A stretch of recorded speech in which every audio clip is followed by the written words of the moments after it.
బంగాళాఖాతంలో తీవ్ర వాయుగుండం స్థిరంగా కొనసాగుతోంది. నాగపట్టణానికి 320 కిలోమీటర్ల దూరంలో కేంద్రీకృతమైన పరిస్థితి కనబడుతోంది. దీని ప్రభావంతో 28, 29, 30 తేదీల్లో ఏపీలో భారీ వర్షాలు కురిసే అవకాశం ఉంది. ముఖ్యంగా రాయలసీమ, దక్షిణ కోస్తా ప్రాంతంలో దీని ప్రభావం ఎక్కువగా ఉండే అవకాశం ఉంది. అటు తమిళనాడు, శ్రీలంక మధ్య ఈ తుఫాను కేంద్రీకృతమైన పరిస్థితి కనబడుతూ ఉంది. ఇక భారీ వర్షాల ప్రభావంతో ఇప్పటికే అలర్ట్ జారీ చేశారు అధికారులు. మిగిలిన చోట్ల విస్తారంగా వర్షాలు కురిసే అవకాశం ఉన్నట్టుగా తెలుస్తోంది. దక్షిణ కోస్తా తీరం వెంబడి గంటకు 35 నుంచి 45 కిలోమీటర్ల వేగంతో, గరిష్టంగా 55 కిలోమీటర్ల వేగంతో ఈదురుగాలు వీశాయని మత్స్యకారులు సముద్రంలో చేపల వేటకు వెళ్లరాదంటూ ఇప్పటికే హెచ్చరికలు జారీ చేశారు. ప్రజలు అప్రమత్తంగా ఉండాలంటూ, రైతులు తగిన జాగ్రత్తలు తీసుకోవాలంటూ ఏపీ విపత్తుల నిర్వహణ సంస్థ చెబుతోంది. ఇక ఏపీపై తుఫాను ప్రభావం ఎక్కువగా కనిపిస్తోంది. నైరుతి బంగాళాఖాతంలో ఉన్న తీవ్ర వాయుగుండం క్రమంగా బలపడి తుఫానుగా మారబోతోంది.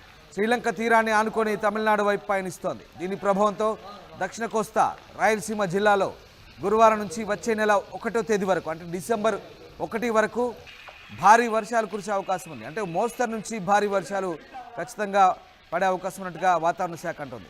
మత్స్యకారులు ఎవరు చేపల వేటకు వెళ్ళొద్దంటూ కూడా హెచ్చరికలు జారీ చేస్తుంది. తీరం వెంబడి బలమైన గాలులు ఉంటాయి కాబట్టి మత్స్యకారులు ఖచ్చితంగా చేపల వేటకు వెళ్తే ప్రమాదానికి గురవుతారు కాబట్టి జాగ్రత్తగా ఉండమని చెప్తున్న పరిస్థితి. ఇక బంగాళాఖాతంలో నెలకొన్న తీవ్ర వాయుగుండం బుధవారం రాత్రికి తుఫానుగా బలపడినట్టుగా సమాచారం రావడంతో ఇప్పటికే ఆయా జిల్లాల అధికార యంత్రాంగం అప్రమత్తమైన పరిస్థితి. తుఫాను కారణంగా భారీ వర్షాలు కురుస్తాయన్న వాతావరణ శాఖ హెచ్చరికలతో వరి రైతులు తీవ్ర ఆందోళన చెందుతున్నారు. తీవ్ర వాయుగుండం ప్రభావంతో ఎక్కడా వర్షం పడకపోయినప్పటికీ ఇక ముసుగు వాతావరణం నెలకొని స్వల్పంగా గాలులు వీచాయి. అయితే గురు శుక్రవారాల్లో భారీ వర్షాలు కురుస్తాయని విశాఖ వాతావరణ శాఖ హెచ్చరిస్తోంది. కలెక్టర్ విజయకృష్ణన్ పలు శాఖల అధికారులతో ఇప్పటికే టెలికాన్ఫరెన్స్ ద్వారా సమీక్ష నిర్వహించారు. 30వ తేదీ వరకు కలెక్టరేట్లో కమాండ్ కంట్రోల్ రూమ్తో పాటు అనకాపల్లి, నర్సీపట్నం రెవెన్యూ డివిజన్ కార్యాలయాల్లో కంట్రోల్ రూమ్ను కొనసాగించాలంటూ కలెక్టర్ ఆదేశించిన పరిస్థితి కనబడుతోంది. ఇక మత్స్యకారులు మాత్రం ఎట్టి పరిస్థితుల్లో చేపల వేటకు వెళ్ళొద్దంటూ సూచిస్తున్న పరిస్థితి. రైతులు వరి కోతలను కొద్ది రోజులు వాయిదా వేసుకోవాలంటూ వ్యవసాయ అధికారులు సూచిస్తున్నారు. ఇప్పటికే కోసిన వరిపైను ఎత్తు ప్రదేశాల్లో కుప్పలుగా వేసి తడవకుండా టార్పాలిన్లు కప్పుకోవాలంటూ చెప్తున్నారు. తహసీల్దార్లు, ఎంపీడీఓలు, సచివాలయాల సిబ్బంది స్థానికంగా అందుబాటులో ఉండి ప్రజల అవసరాలను గుర్తించి తగిన సహాయక చర్యలకు సిద్ధంగా ఉండాలంటూ కలెక్టర్ ఆదేశించిన పరిస్థితి. మొత్తం మీద దక్షిణ బంగాళాఖాతంలో ఏర్పడినటువంటి వాయుగుండ ప్రభావం ఇంకా కొనసాగుతుంది. ఇది మరొక 12 గంటల పాటు కొనసాగే అవకాశం కనిపిస్తుంది. మా సీనియర్ కొలీగ్ వర్మ జాయిన్ అవుతున్నారు. వర్మ, ప్రస్తుతం వాయుగుండం స్థిరంగా కొనసాగుతున్నట్టుగా తెలుస్తుంది. దీని ప్రభావం ఎంత మేర ఉండే అవకాశం ఉంది? రామ్దాస్, మనం ప్రధానంగా చూసుకుంటే ఇంకా శ్రీలంకలో అతలాకుతలను సృష్టించింది. ఇది వాయుగుండంగా ఉన్నప్పుడే వాయుగుండం తీవ్ర వాయుగుండంగా కూడా మారింది. నిన్న సాయంత్రం 4:30 ఆ సమీపంలో ఇది తుఫానుగా మారినట్టు తాజాగా వెల్లడించిన సమాచారం ప్రకారం మనకు తెలుస్తా ఉంది. ప్రస్తుతం తుఫానుగా కొనసాగుతున్న ఈ తుఫాను తీవ్ర తుఫానుగా మారుతుందా, లేకపోతే తుఫానుగానే బలహీనపడుతుందా అనే అంచనాలు వేస్తా ఉంది భారత వాతావరణ శాఖ.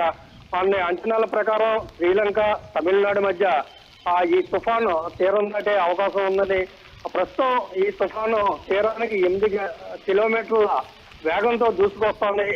ఈ నేపథ్యంలో వేసిన అంచనాల ప్రకారం ఈ రాత్రి కానీ రేపు తెల్లవారుజామున కానీ ఇది తుఫానుగా వాయుగుండంగా బలహీనపడుతుందా, లేక తుఫానుగానే తీరం దాడుతుందా, లేక తీవ్ర తుఫానుగా మారుతుందా అనేది మీద లెక్కలో తేలాల్సి ఉంది. మనం ప్రధానంగా చూసుకుంటే ఇంకా ప్రస్తుతం ఈ తుఫాను ప్రభావంతో మొత్తం శ్రీకాకుళం, శ్రీలంకతో పాటు ఇటు తమిళనాడు రాష్ట్రంలోని 8 జిల్లాల్లో తీవ్ర ప్రభావాన్ని చూపిస్తోంది. అక్కడ మొత్తం అంతా కూడా ప్రజలు తల్లడిల్లిపోతా ఉన్నారు. మొత్తం విధ్వంసాన్ని సృష్టిస్తున్నట్టుగానే మనకి సమాచారం అంతా ఉంది. ఈ ప్రభావంతో మనకి నిన్న నుంచి కూడా రాయలసీమలోని తిరుపతి జిల్లా, అలాగే నెల్లూరు జిల్లా, 2 కూడా భారీ వర్షాలు కురుస్తా ఉన్నాయి. అక్కడ కూడా ఆ జనజీవనానికి ఆటంకం కలిగినట్టుగా తెలుస్తోంది. మరి చూసుకుంటే కనుక ఈ తుఫాను ప్రభావంతో అటు రాయలసీమ, దక్షిణ కోస్తాతో పాటు మరో 2 రోజుల్లో ఇది ఉత్తర కోస్తా మీద కూడా ప్రభావాన్ని చూపించే అవకాశం ఉందని చెప్తున్నారు. ఈ నేపథ్యంలోనే ఆంధ్రప్రదేశ్ రాష్ట్ర విపత్తుల నిర్వహణ శాఖ అప్రమత్తమైంది. మొత్తం అయితే రైతుల్ని ప్రధానంగా హెచ్చరిస్తా ఉన్నారు. హార్వెస్టింగ్ దశలో ఉన్న మీ పంటల్ని కాపాడుకోవడానికి ప్రయత్నించండి సాధ్యమైనంత వరకు. అలాగే ఎవరు కూడా ప్రయాణాలు మానుకోండి, బయటకు కూడా ఎవరు రావద్దని చెప్తా ఉన్నారు. రేపు చూసుకుంటే డిసెంబర్ 3వ తేదీ వరకు కూడా ఎవరో చేపల వేటకి ఎవరో వెళ్ళొద్దని మత్స్యశాఖ హెచ్చరిస్తోంది. ఇప్పటికే సముద్రంలో ఉన్న మత్స్యకారులందరినీ కూడా తీరానికి తీసుకురావాల్సిందిగా వచ్చేయాల్సిందిగా హెచ్చరికలు చేశారు. ఈ నేపథ్యంలోనే అందరూ కూడా తీరానికి వస్తున్నట్టుగా మనకు కనిపిస్తా ఉంది. ప్రధానంగా మనం విశాఖపట్నంలో చూసుకుంటే కనుక విశాఖ బీచ్ లో తుఫాను ముందు ప్రశాంతత మనకు కనిపిస్తా ఉంది.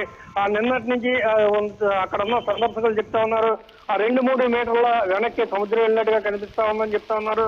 తీరం వెంబడి 35 నుంచి 70 కిలోమీటర్ల వేగంతో గాలులు వస్తాయి కాబట్టి సందర్శకులు కూడా ఎవరో బీచ్ లోకి రావద్దని కూడా చెప్తా ఉన్నారు. ఈ నేపథ్యంలో ఆంధ్రప్రదేశ్ విపత్తు నిర్వహణ శాఖ అప్రమత్తమైంది. ప్రతి కలెక్టర్ కార్యాలయంలో కూడా టోల్ ఫ్రీ నెంబర్ ఏర్పాటు చేశారు. ఎవరైనా భారీ వర్షాల వల్ల చిక్కుకోవడం కానీ ఈ గాలుల వల్ల ఏమైనా విరిగిపడడం చెట్లు లాంటివి ఉంటే కనుక ఇమీడియట్ గా సమాచారం అందించాలని చెప్తున్నారు. మనం ఉత్తర కోస్తాకి సంబంధించి చూసుకుంటే ఇంకా ఉత్తరాంధ్ర ఏవైతే ఉన్నాయో ఈ 6-7 జిల్లాలు కూడా అప్రమత్తంగా ఉండాలని అధికారులు హెచ్చరిస్తూ ఉన్నారు. Ramdas. Right, yes, thank you Varma, thanks for the update. So Fengal తుఫాను ఏపీలోని కోస్తా జిల్లాను కూడా వణికిస్తోంది. నైరుతి బంగాళాఖాతంలో ఉన్న తీవ్ర వాయుగుండం క్రమంగా బలపడి తుఫానుగా మారనుంది. శ్రీలంక తీరాన్ని ఆనుకొని తమిళనాడు వైపు పయనిస్తోంది. దీంతో ఐఎండీ తాజా హెచ్చరికలు కూడా జారీ చేసింది. ఈ ప్రభావంతో దక్షిణ కోస్తా రాయలసీమ జిల్లాల్లో ఇవాళ నుంచి 1వ తేదీ వరకు మోస్తరు నుంచి భారీ వర్షాలు కురిసే అవకాశం ఉన్నట్టుగా వాతావరణ శాఖ చెబుతోంది. ప్రకాశం, నెల్లూరు, ఉమ్మడి చిత్తూరు జిల్లాల్లో, దాంతోపాటు ఉత్తరాంధ్ర జిల్లాలపై ఈ తుఫాను ప్రభావం ఉండబోతోంది. మత్స్యకారులు ఎవరు వేటకు వెళ్ళొద్దంటూ హెచ్చరిస్తున్న పరిస్థితి. మీరు చూస్తున్న దృశ్యాలు తమిళనాడుకు సంబంధించి తమిళనాడులోని కొన్ని జిల్లాల్లో భారీ వర్షాలు కురుస్తున్నాయి. ప్రస్తుతం వాయుగుండం గంటకు 13 కిలోమీటర్ల వేగంతో కదులుతోంది. ఇది తుఫాన్గా మారుతుండడంతో ఏపీలోని పలు జిల్లాలపై ప్రభావం ఉంటుందని అంచనా వేస్తున్నారు. తీరం వెంబడి బలమైన గాలులు ఉంటాయని హెచ్చరిస్తుంది. చెన్నైకి దక్షిణ ఆగ్నేయంగా 550 కిలోమీటర్ల దూరంలో తీవ్ర వాయుగుండం కేంద్రీకృతమైందని అధికారులు అంటున్నారు. భారీ వర్షాల నేపథ్యంలో చెన్నైలో 29 వరకు ఎల్లో అలర్ట్ జారీ చేశారు. ఇక 30 వరకు కాంచీపురం, తిరువల్లూరు, చెంగల్పట్టుతో సహా పలు జిల్లాల్లో ఆరెంజ్, ఎల్లో అలర్ట్ ప్రకటించారు అధికారులు. తుఫాను ప్రభావంతో తమిళనాడు ప్రభుత్వం అప్రమత్తమైంది.